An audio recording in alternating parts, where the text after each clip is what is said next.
Что ж, а сейчас мы расскажем еще об одном из малочисленных народов России – нагайцах. В Астраханской области их 7500 человек. Они сохранили и свою культуру, и письменность, и национальные традиции. О скромных и удивительных нагайцах моя коллега Марина Лазарева. Традиции предков нагайцы-карагаши помнят и уважают. В день свадьбы, как и 100 лет назад, в доме невесты собираются женщины и девушки. Старшие дают напутствие на будущую жизнь. Младшие наряжают, готовят подругу к встрече с женихом. Платок на голове – символ будущей семейной жизни. На глазах невесты слезы. Девушка уходит из отчего дома. Она знает, ее жизнь не будет легкой. Традиции предков складывались из суровых реалий жизни. Нагайцы – народ кочевой. Во все времена занимались скотоводством. Пасли овец. Простые нагайцы жили в нищете. Потому и дочерей старались выдать замуж, едва исполнялось им 12-13 лет, лишь бы избавиться от лишнего рта. За невесту брали баранов, чтобы прожить самим. Богатая история нагайцев, связанная с войнами и миграциями, разделила этот народ на 4 группы. Родственные карагашам – нагайцы-юртовцы, утары и кундровские нагаи. Современные нагайцы произошли от тюрков. Свою лепту в формирование этноса внесли многие племена и народы, проживающие в самой западной части Великой Степи.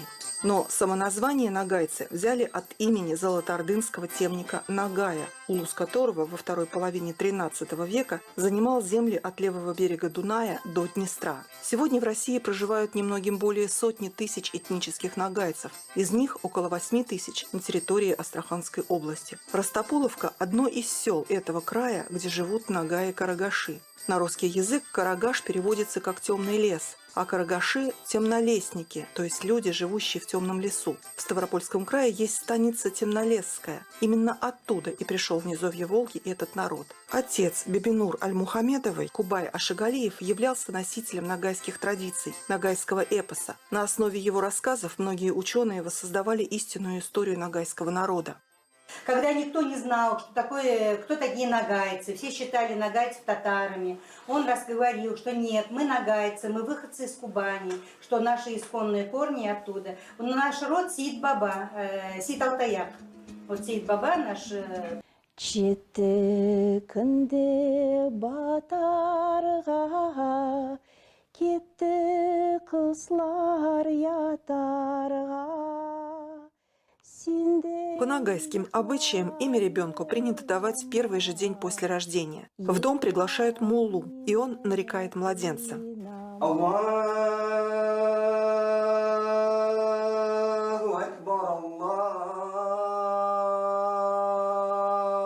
Обряд именоречения по традиции проводится нагайцами-карагашами на 40-й день после рождения младенца. Считается, что раньше ребенка нельзя никому показывать, его берегут от сглаза, от болезней. К тому же, по поверью, на 40-й день, а это для нагайцев сакральное число, от ребенка уходит глупость. На 40-й день младенца кладут в колыбель.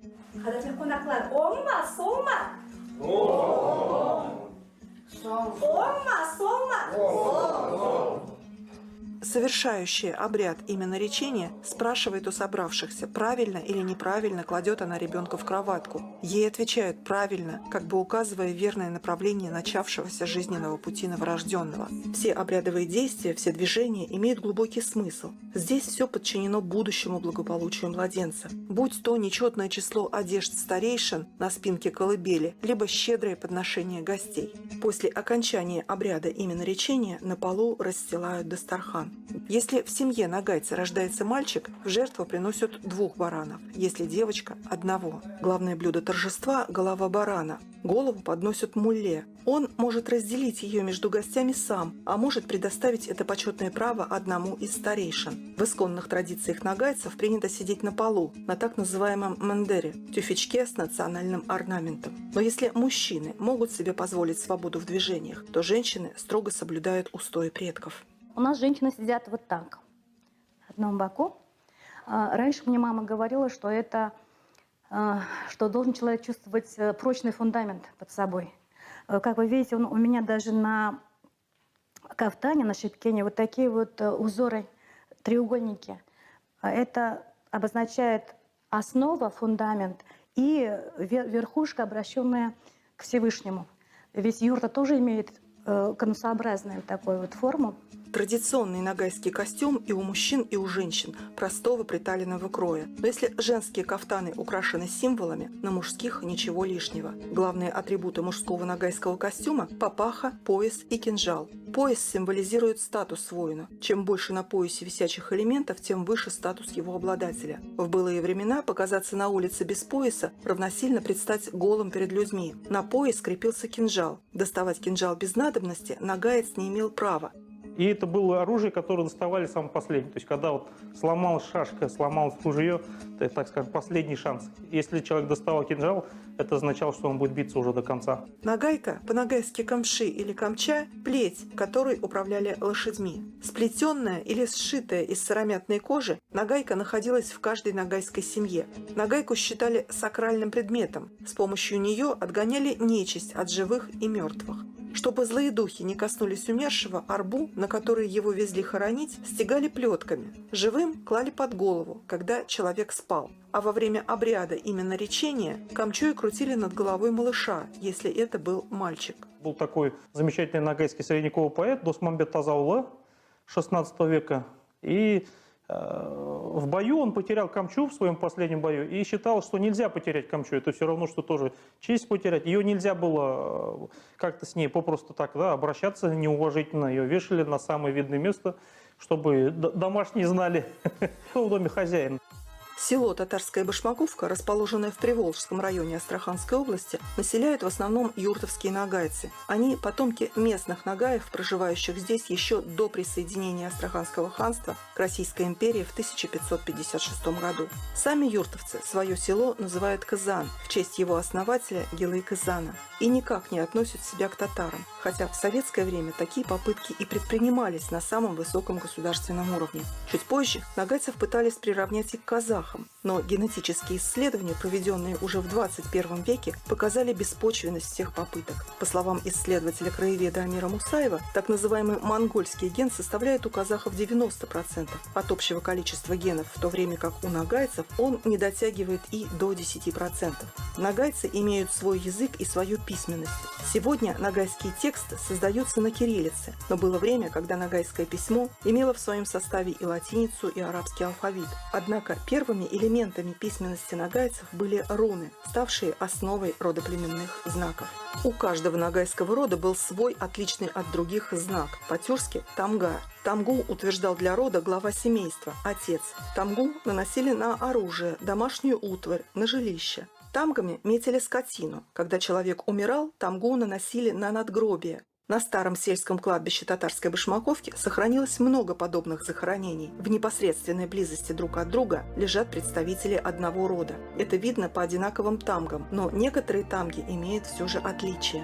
По мере того, как род расширялся, сыновья уходили, так скажем, из семьи, отцы давали им, значит, к своим основным тамгам какие-то дополнения. Вот если мы обратим внимание на эту тамгу, то на ней сверху стоит черточка и еще точка. То есть это вот типичный пример сложно-составной тамги.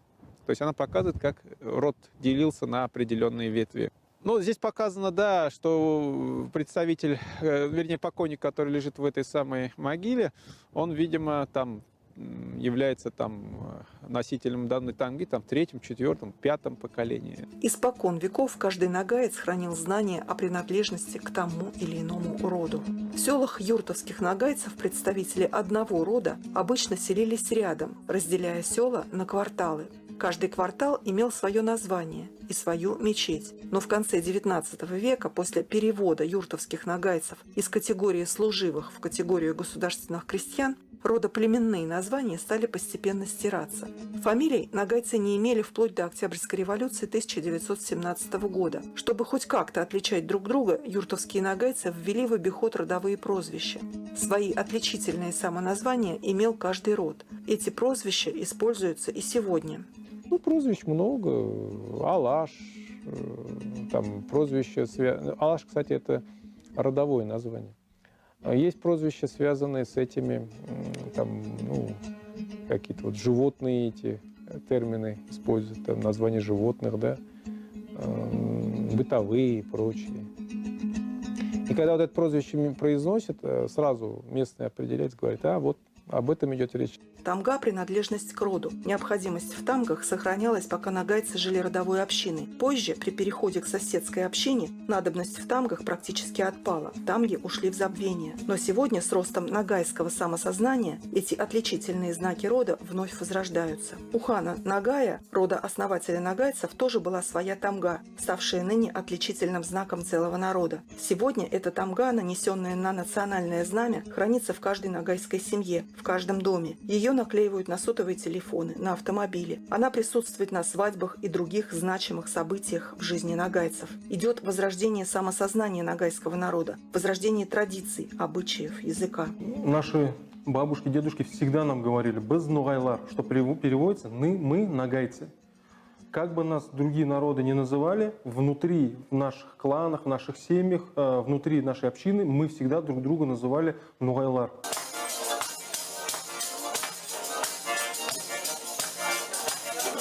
Сохранить индивидуальность, передать потомкам национальное наследие предков – основная задача нынешнего поколения нагайцев. Сегодня ведется работа как по сохранению устного народного эпоса, так и письменных источников. Готовится к переизданию книги по истории нагайцев и развитию нагайского языка. Одна из заповедей Кодекса чести нагайцев гласит «Не возносись».